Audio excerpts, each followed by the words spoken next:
At their ranch, OJ Haywood meets with his father Otis, who thinks their horses will be put back on a show, so they won't need to sell them. Since his sister hasn't arrived, OJ tries to call her, but his cell phone malfunctions. The two suddenly hear a screech from the sky, and something whizzes past them. When OJ turns, he finds his father collapsing from his horse. OJ rushes his father to the hospital, but Otis dies due to a nickel that flew into his eye. OJ eventually returns to their ranch and finds that Otis' horse, Ghost, was also stabbed with a key. Months later, OJ preps one of their horses, Lucky, for filming. Director Finn Bachman wonders about Otis, whom he has worked with before. A crew member quietly tells him that Otis was killed by something that supposedly fell from a plane. Without showing sympathy, Finn just gets to work. Upon the direction of the cinematographer, Antlers Holst, OJ tries to give the crew instruction on how to handle Lucky, but he's not used to talking to people. Luckily, his sister, M, arrives and takes over. She proudly recounts that the first motion picture recorded was of a man riding a horse. However, history has forgotten that the horse jockey in that film was their ancestor, Alistair Haywood. She then moves to the safety instructions when handling Lucky before ending her speech by highlighting her other skills. The crew then decides to rehearse, but OJ thinks that Lucky needs a break.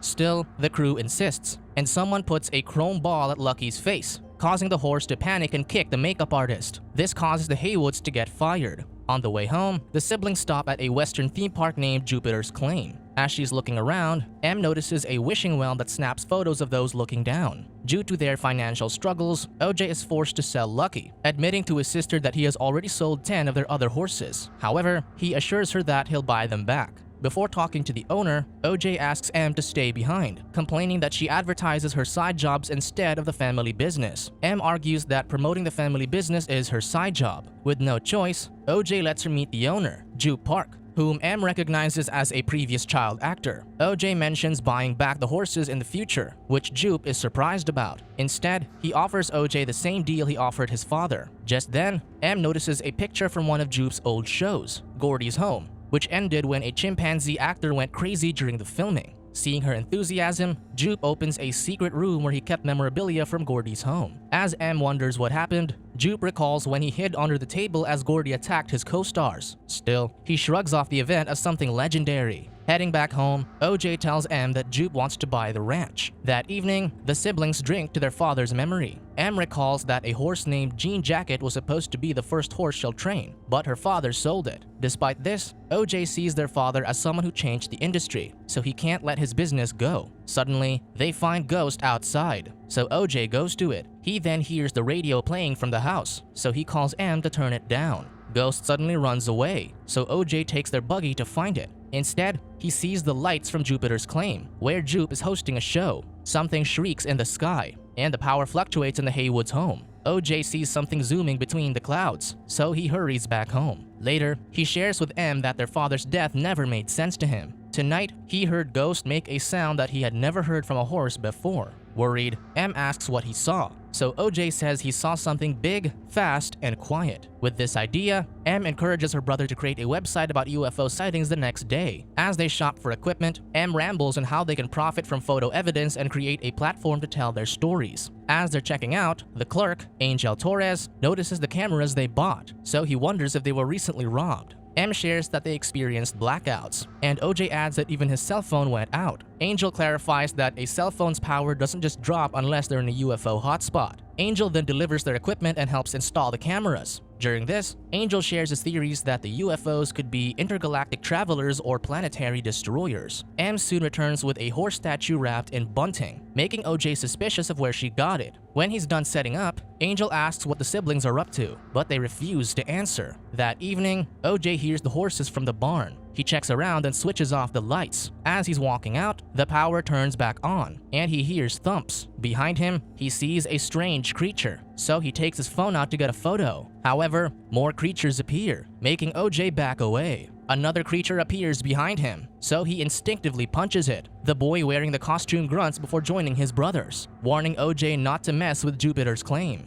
As they leave, M arrives, and OJ tells her that they are Jupe's sons, who let one of their horses, Clover, out. M is pissed, but he reminds her that she stole their horse statue. OJ searches outside for Clover while M checks the camera footage. She jumps when she sees something large, only to discover that it's a praying mantis that latches onto the lens. Suddenly, Angel calls her to warn her that one of their cameras is down, which he's checking through a remote feed. Outside, OJ finds Clover and leads it back, but the horse hesitates. Suddenly, it runs off just as a small tornado forms around the horse statue, which disappears quickly. At the store, Angel checks the Haywood's camera feed and asks Anne to remove the mantis. However, all the remaining horses in the barn start getting frantic. Suspicious, Em looks at the sky and notices a cloud that isn't moving like the rest. She yells to her brother that it's in the clouds, telling him to run. OJ sprints away when something moves from the strange cloud. He rushes to a shed, seeing the UFO disappear back into the clouds. At the house, the lights flicker, and Em's phone disconnects from Angel. This makes Angel worry, so he moves the camera, signaling to Em that it's still on. She climbs to the roof and throws candies at the praying mantis blocking the camera. Meanwhile, OJ sees Clover running off while the UFO looms over them. He follows it around, seeing that it's chasing Clover. Suddenly, a gust of wind blocks his vision, and Clover disappears. Later, the siblings reunite in the house. Em wants to leave, but OJ is focused on studying the footage. He assures her that the UFO won't return tonight, but Em doesn't think it's worth the risk. He tells her to go alone since he has to take care of the horses, but Em can't bring herself to leave her brother. The following day, Em calls Antlers to offer him a documentary project, which he claims will get him the impossible shot. Antlers just warns her that her dream is something she may never wake up from before ending the call. Angel visits the siblings, and Em points out that checking their camera feed without permission is illegal. Still, she shows them proof of the cloud that has never moved throughout the day and night. This makes OJ wonder if he'd been looking at the same cloud for the last 6 months. OJ recalls that the UFO didn't move like a ship, so they wonder what it was. In 1998, while filming in front of an audience, the cast of Gordy's home celebrated the chimp's birthday. However, when a balloon popped, Gordy began attacking, prompting the audience to flee. A young Jupe hid under the table, watching as the chimp attacked his on-screen mother, Mary Jo. Meanwhile, his on-screen father, Tom, tried to escape, but the chimp chased him off the stage to beat him up. Jupe remained frozen in fear, noticing one of Mary Jo's sandals standing oddly upright. Gordy then returned and sat beside Mary Jo's body as if trying to wake her up. When she didn't, the chimp finally noticed Jupe under the table. It approached the boy and offered a fist bump, but got shot in the head right in front of Jupe. The adult Jupe stares blankly in his office, recalling the traumatic day. His wife, Amber, helps him calm down and prepare for their show. Meanwhile, OJ finds a flyer from Jupiter's Claim and figures that Lucky will be part of their new show, so he goes to retrieve him. At Jupiter's Claim, Jupe hosts the show, which he dedicates to Mary Jo, who's in the audience wearing a veil that covers her face. He then tells the audience that his family has witnessed a spectacle for the past 6 months, which he will show them today. He recounts how on the first night, he was wrangling his horse Trigger. A flying saucer then descended from the mist and took Trigger. Jupe then reveals Lucky in a cage as he describes the flying saucer. He promises that the audience will witness this spectacle in an hour. Before then, his sons come out in their costumes to perform.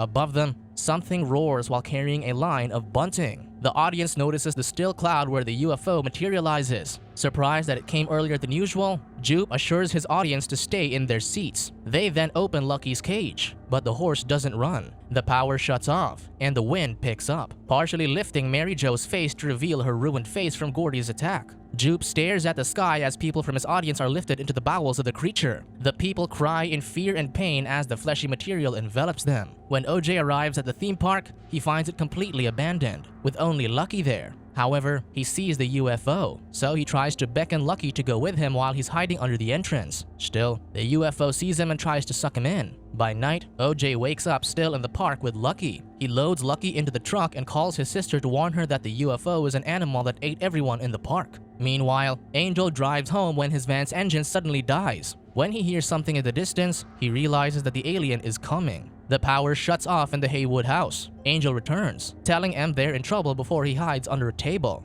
Still, Em is frozen in fear as she hears screams above their home. Suddenly, the creature roars, and the screams stop. The alien spits out the inorganic materials that came with the people it ate, dousing the house in a rain of blood. Outside, OJ's truck stops as soon as it's within the creature's range. He waits motionless as the storm hits. Suddenly, everything goes quiet. So OJ looks up and confirms that the alien is above him. covering him from the rain. The man waits inside quietly, avoiding the alien from detecting him until the horse statue that M stole slams into his windshield. By morning, the power comes back on, waking OJ up, so he slowly drives to the house. Seeing him, M urges Angel to leave with them, but the man thinks staying in the house is safer. Outside, OJ sneaks towards Angel's van and opens the door. Angel and M rush out of the house, but the music from the radio suddenly stops as the alien descends. Still, the trio manages to drive away. The next evening, the news reports the disappearances of the people from Jupiter's claim, catching Antler's attention. After having dinner, OJ tries to convince the two to continue their work with the alien,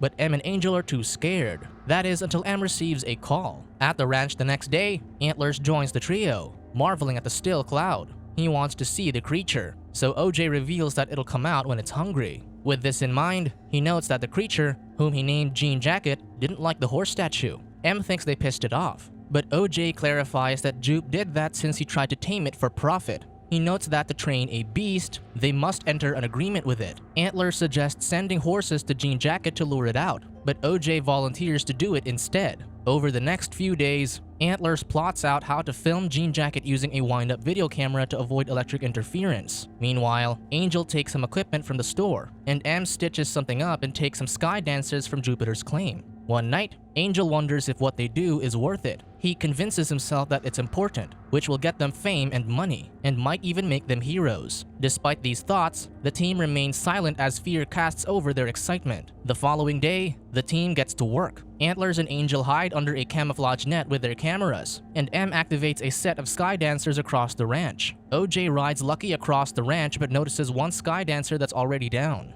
M uses their surveillance cameras to check on it but finds it blowing up again, making them think it's just a faulty battery. Suddenly, a motorcycle rider arrives, so M tries to make him leave. Instead, he interrogates her about the disappearances in Jupiter's claim, so M realizes that the man is a paparazzi. When she doesn't give him any answers, the rider speeds across the ranch. Rushing to the monitors, M sees the sky dancers deactivating, signaling that Jean Jacket is approaching. Just then, the rider's electronic motorcycle malfunctions, causing him to get tossed onto the road. He screams in pain, prompting OJ to go to his rescue. When he reaches the area, his radio turns off, cutting his communication. OJ checks in on the rider, but the man only cares about retrieving his camera to film his accident. Thankfully, the sky dancers power on again, signaling that Jean Jacket has moved away. OJ hurries to carry the man on his horse, but he wants to photograph his accident first. Suddenly, all the sky dancers and the cameras power off. OJ sees the creature's reflection from the rider's helmet, so he apologizes and hurries away on horseback.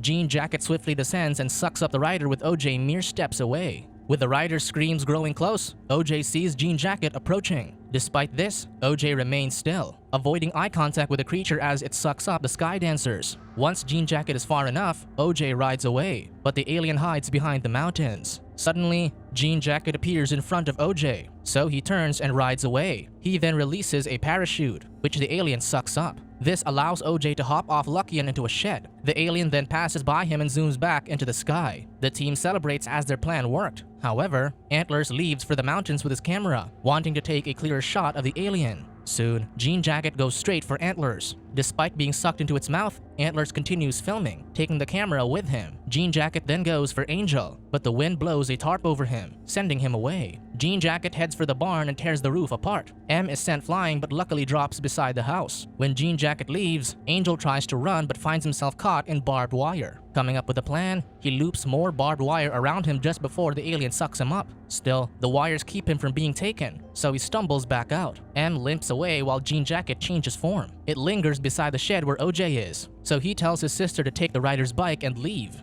Despite the guilt, M makes her way to the bike. However, Jean Jacket spreads out and heads towards her, causing the motorcycle to power down. Seeing this, OJ rides Lucky again to distract the alien. Jean Jacket turns to OJ, but the motorcycle still won't power on. Hopeless, M tells her brother to escape instead, but OJ refuses. As he slowly backs away, Jean Jacket reveals its square mouth that expands with tassel-like skin. Finally, the alien is far enough for the motorcycle to power on. M screams, redirecting Jean Jacket's attention to her as she rides away. She soon reaches Jupiter's claim, where she releases a blow-up mascot to bait the alien. M then gathers discarded coins to place into the wishing well. Jean Jacket follows the mascot into the sky as M captures photos of the creature using the wishing well. Once the alien captures the balloon, M takes one more clear photo of it before it flies away. Inside its body, the balloon pops, finally killing Jean Jacket. Exhilarated and exhausted, M collapses just as the press arrives, finally noticing the alien. Instead of going to them, M walks away and sees her brother outside,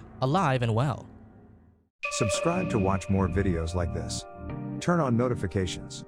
And leave a like, it really helps the channel out. Thank you for watching.